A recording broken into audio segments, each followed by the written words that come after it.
I'd say Danny O'Reilly, the Corona, is here with us. Danny, how you doing? Good. Nathan, how are you? Yeah, you made it. You made it this morning. Yeah, made it up this morning. Yeah, we had a late night last night with a gig in the big top there, so I didn't really have an excuse not to come down and see us. My room is about 4 doors down, so I woke up about 10 minutes ago. But so we got lucky. Yeah. Tommy said to ask you about nearly missing the gig last night. Yeah, well, I nearly missed the sound check. We had a junior football match in Dublin, so all right. Yeah, big game, and my dad's the coach, so I was under pressure to play. And top of the table clash, we beat Kilmacud. We are going for AFL 5. And so I was still playing away, and I took a serious knock. It's like my manager is like biting his nails, going, "You need to stop playing the day of big gigs." But you took a serious knock. Was that a knee into the back? It was sort of like the ref gave me a foul, but I think it was a fair shoulder. But anyway, I was playing away in midfield, and we had a great win. So I made a sound check in the game. Man, I didn't know that. Yeah, no, I was still playing away at my age. I played senior last summer. Myself and Niall Scully midfield, and it was so funny because we had a really big summer, and the senior team were missing a few lads, and they were like, "Danny, will you come back playing?" And I said, "All right, grand." And next thing I was thrown in championship match against O'Toole's down, chasing around after Cormac Costello, and the lads like just going, "This is mad! Like, what am I doing here?" Like, you know. And of course, then you have people slagging you, then and going, "Stick to the music, mate," and all this, you know. So you get that in your ear as you go. I love that. Like, and I'm so competitive on the pitch as well. I'll be throwing digs and all, and I forget, like, and then someone go, "I was at your gig last week. It was great." So you get all that sort of stuff on the pitch. But, that's Junior A, is it? What's that? You're playing Junior A. Junior A, yeah, we're going to be intermediate now if we win the league. So yeah, we're flying. We've good outside. And it's funny because my dad's obviously coach. My older brother plays as well, and then my two first cousins, who in my head are babies, they're like just out of minor, and we're all on the same team. So it's a big family affair. And of course, my mum down on the sideline shouting as well. So. Is your mad tiger parent? Is she like? Oh, she's terrible. Is like, she'll be having goes to ref and like non-stop. I'm like, "Mom, will you stop?" Like, you know. But we're you know, football mad house, like always have been, and so I'll be in there watching the Dubs, no doubt, in the semi-final and the final. I'd say I can't get down next weekend. Will they win the 5 in a row? They will, I'd say. Yeah, I think so. Yeah. It's hard to see anyone stopping them. Yeah, I think. It's getting a bit closer. It's getting a bit more. I had no doubts at the start of the year. I have a little bit of. I think there'll be games for them anyway. There haven't been any games yet. Yeah, they're not really, but they're flying. And then like you just see new people coming off the bench. We were just chatting about Archer coming off the 20s, and like Paddy Small looked unreal coming off the bench last week. So there is still young fellas coming through. He has a bench of game changers, hasn't he? I mean, I'm coaching under 16s, and I look at the bench, and there's one or two solid lads, and then you look down and you go, "What are we going to do here?" When he looks at the bench, any bench, when Jim Gavin turns around, he goes, "Right." Time. Yeah. There's a lovely selection box there 100%. of game changers, and the squad wins the championship. And I think I was talking to you about it last time. I'm biased because my housemate is Kevin McManamon, so we're all family friends, like, so we're living together, so we're like the odd couple, the two of us. But so I'll be there, how's training going? Are you all right? Who's moving well and all, you know? But he gives nothing away, like, you know. But he hopefully he'll be involved now next weekend. Yeah, I'm sure it's a good chance for that bench of game changers to get an audition.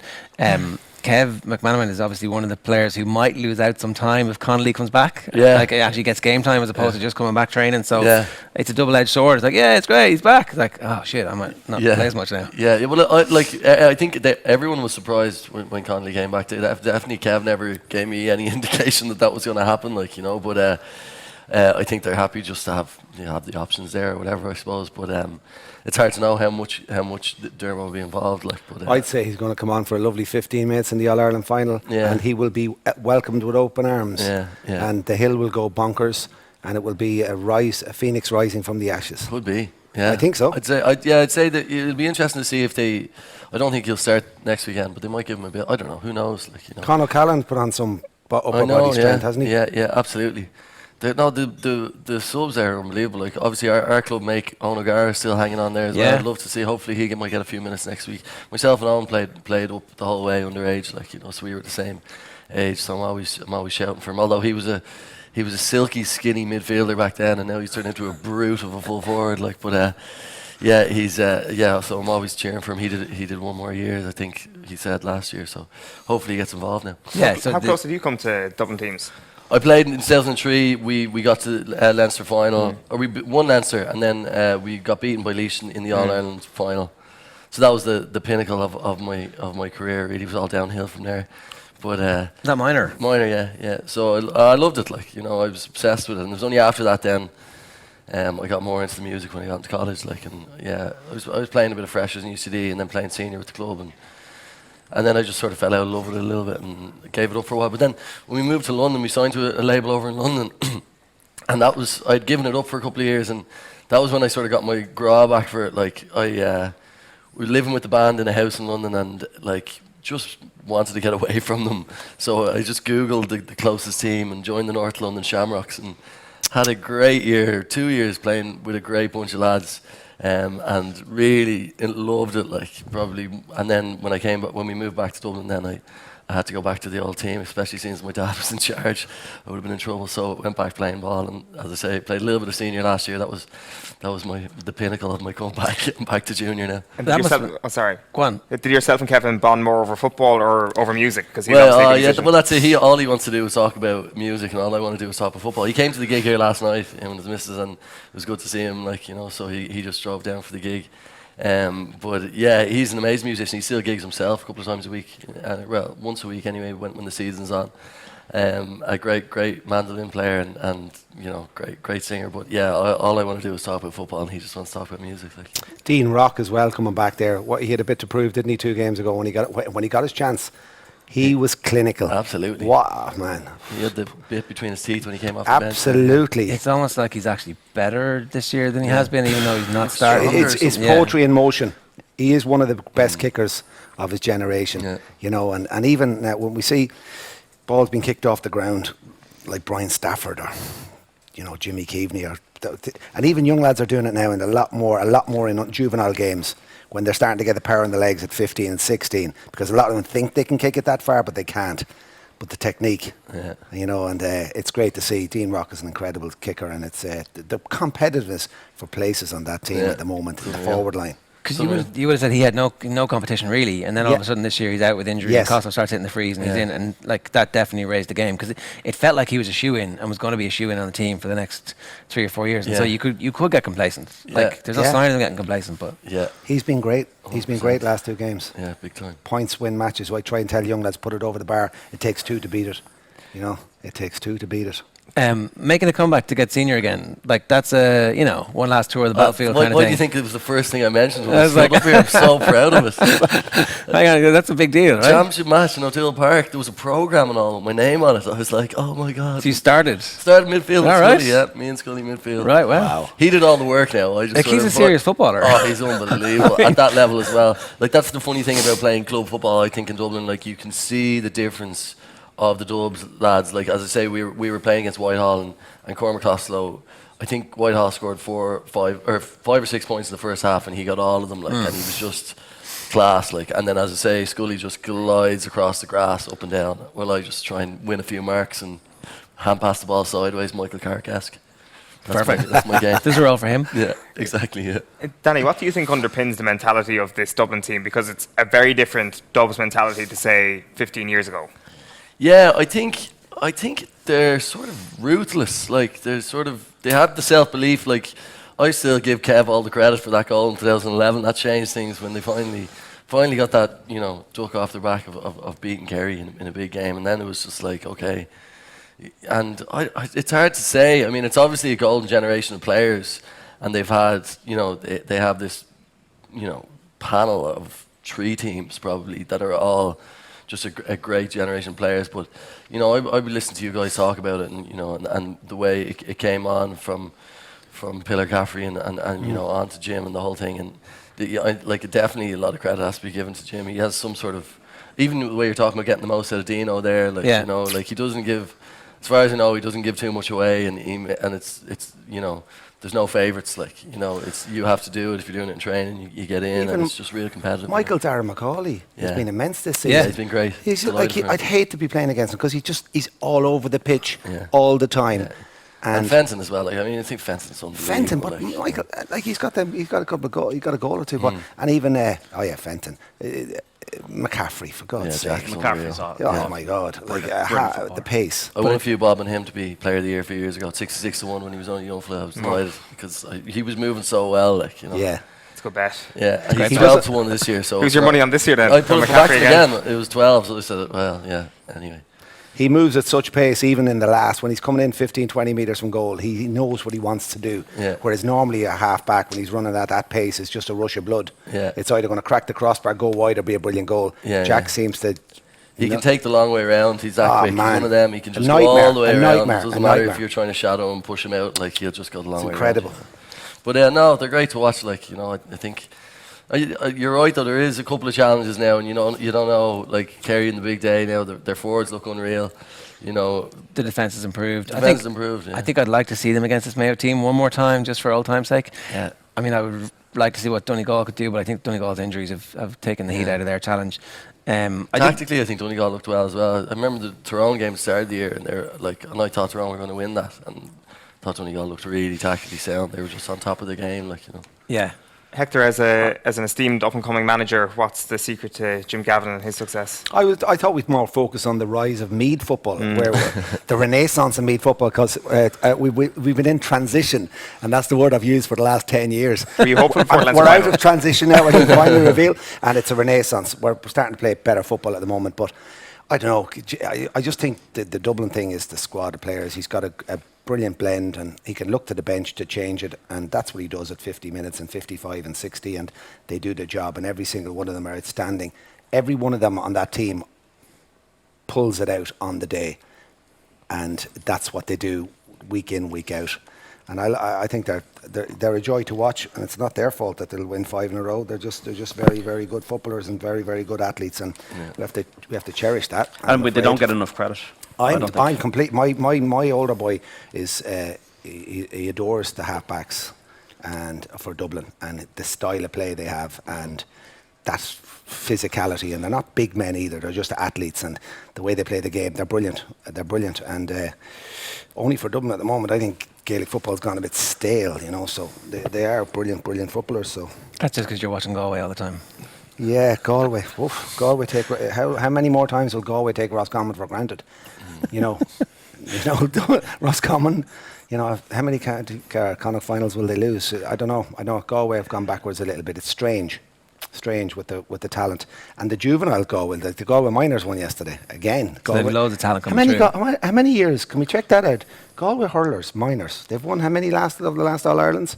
And how many times been in the final in the last 10 years? 3, I think, isn't it? Unbelievable. Is there going to be a change of management in the football senior setup? Jerry, he's a passionate man, Mr. McEntee. I don't know. I think it's been good. We need more in the Galway sense. Oh, Galway. I don't know, Sean. It's a difficult one. Pádraig Walsh, I don't know what the feeling is down here. There's a big feeling of disappointment. There's a lot of expectation in Galway when it comes to hurling and comes to football. And it's funny, where I live, I'm only a mile from I can see the floodlights of the Centre of Excellence where they train through the winter. I can hear the howling in the middle of January down there on those hard nights when they put in the training. So, disappointing season for Galway. Juveniles doing well. The under-20 footballers doing well. But look, you've another superstar coming through the Dubs. He'll be blood. That Archer, what a player! How modest is he? You know, that wealth coming through. It's incredible. Yeah. It's like, because I think it is definitely a golden generation, but it is great when you see a few lads coming through. They're the ones. Clifford is broken in, and Sean O'Shea's, and we spoke about that earlier. Clifford's amazing. Clifford's amazing. But now there's this Cork team as well. That under-20 final. I urge everyone to watch it. Dublin versus Cork under-20 final, live on TG Car, I'd say, in a couple of days' time. Danny, how was the gig last night? Tommy was saying he was getting shared pictures of people outside sitting along the river. Yeah, he was telling me. Yeah. No, it was great. Really, really good. I mean, we've always been welcomed in Galway every time we come down here, and the Big Top is just an amazing venue. And so it was one of those gigs. Even though I was late for sound check, everything went well. It was all smooth, and it was amazing. Really, really good fun. And we had a couple of pints after, but not too late. I was glad I'd agreed to do this. Keep me in check, and I'm fresh for the race, and then so. But no, it was a really good night. As I said, I had a lot of family down, friends down and stuff. And we've had a few. We're sort of doing this thing this summer where we're dotting around a few festivals around Ireland, not really playing a big Dublin show, but sort of bringing our big Dublin gig that we did last year around the country, like, you know, and it's going really well, you know. So we're playing in Listowel now in 2 weeks, and then we have a big one up in Belfast at the end of August. But yeah, it's all go. We're still getting away with it, but I'm still managing to play a bit of junior football, which is the most important thing. And what's the adrenaline like? So you've literally got this comparison between the shoulder and the belt yesterday and then the gig last night. What's the difference? It's funny, like, a good win, like, it doesn't matter what level it's at. Like, if you have a good team win, like, there's a buzz to it, like, that I can't say, you know, it's not dissimilar to the buzz I feel when I come off stage. It's sort of that, you know, whatever they call it, that chemical in your brain that you're just like, everything feels great, like, you know, and it's hard fought win, like, you know. But so yeah, it's different. I mean, obviously, the music is just amazing. Playing live is the thing that I love most, and like getting that buzz from the crowd. But yeah, the football, the adrenaline off a good win is definitely a close second. Like, yeah. Yeah, and the physical, the come down, is it the same? Is it like John Giles always used to say that, like, late Sunday night after Saturday 3 o'clock kickoff, he couldn't sleep, and then all day Sunday he would just feel a bit blue. There would just be this kind of, even if they'd won the game, it was like he had literally spent himself and now his energy needed to replenish. 100%. That's why I definitely see people in the music industry like getting like issues with drink and stuff as well, because you're sort of chasing that adrenaline after the gig. Like, you know, you finish and it's like such a good buzz and everyone's like, all right, what do I do to keep this up? And you go have a few drinks or whatever else you might do. Like, so, and like that's the other thing when you're on tour, a bit different to football, like, because you can sort of do a gig hungover and it slaps you out of it, like, and then after, because the adrenaline happens, you feel great again, and it's like a vicious cycle, and someone goes, oh, you'll have another drink tonight, and it can turn into a vicious thing of just like, yeah, getting through your hangovers by the gig, that adrenaline clearing you, and then someone putting more whiskey in front of you, and it can get on top of you. We definitely in our early 20s did it a bit more than we do now. Now we pick and choose our moments, like, and sort of, you know, you have to look after yourself a little bit. That's called wisdom. That's all it is. It's called wisdom. It's just the hangovers too bad. What's the dressing room like at junior football? Because we don't smell wintergreen anymore, do we? Yeah, that's right. Is wintergreen a thing of the past? There's no great smell. Is there still wintergreen in a junior dressing room? Well, I put it up in the WhatsApp group yesterday, saying one of the elves in the team, I said, I'm after hurting my hip, what do I do? And he just goes, yeah, DP, it'll sort you out, no problem. The great smell of an Irish dressing room. Imagine the smell on stage and me lobbing a load of DP on me, like, you know. Have you many bellies? Have you many good lads? Have you lads carrying timber on the junior? Or do you carry timber on the junior A? Is that only junior C? Yeah, there's a couple, but no, it's taken pretty seriously. We're training away, and, you know, we have a colleague of your guys' news talk there, Kieran Murphy from second captain, the other one we can't mention, but he's playing with us. He's full forward. He's great. He's a Galway man as well, but so he's playing away and banging over points. He scored 12 points yesterday. Wow! What a haul! What a haul! So we're at that thing. You don't see that in the paper, do you? No. That's what you call a haul. But we sort of have. We have like a good mixture of elflas that are like me. Used to be good on paper back in the day, but and then a few young fellas who are coming through. So it's great crack. As I say, will you go down to junior B and then in 10 years' time junior C? Yeah, yes. definitely. And then there'll be one final game. Yeah, I'm hanging on to try and get on the Masters when I'm 40. Yeah, in a few years. Well, the Dublin senior county team is winning the All Ireland, the Masters. So you must be. Yeah. I'm a few years away. Thank God. You're also good to slip that in there at the end just to make sure. Start with the good news that you're still playing senior, and then finish it off that you've got another couple of years to go to the Masters. Yeah, exactly. You guys are playing New York in November? That's right, yeah. We're doing a residency in the Mercury Lounge, which is a deadly venue, so we're playing 3 or 4 nights there. It's 3 at the moment, but we're thinking of adding another one. And then we've got a show in Limerick as well, or in London, in Camden Assembly, and a couple of other gigs that we're doing around Ireland in October. But we're working on a new album, and then we'll be probably releasing that early next year, and then touring away after that. So all right, well, listen, it's all go. Yeah, continued success, and thanks very much, lads. I love the show. Thanks for having me on. Happy punting tonight at the races as I'm well. looking forward to it. Yeah, Have you guys got a horse, didn't you? We did at one stage. Yeah, I remember he was texting me going, the horse runs. Did the horse run in Wolverhampton one night? Yeah, What a Love it was called. It was named after one of our songs, but we sold it on. It wasn't doing very well. Did he There ever was win? another horse that was named after one of our songs called Listen Dear that ended up winning loads, and we kept missing it. That's So a Willie after Mullins winning horse, is it? Yeah, I think. Listen, dear. I can't remember. It's a good horse. I can't remember. It was sold on anyway, and it was doing some damage, all right. But I remember getting the text off them when it's great. He runs tonight in Wolverhampton. Yeah. And it didn't win. I don't think did it. No. And yeah, of Classic. course, Hector has the proper tips he's given me in I'll return, and I'm like, thank you, We'll Hector. speak after the show. Yeah, I'm looking forward to today. It'll be good crack. I've heard a lot about it. Lads, thanks a million.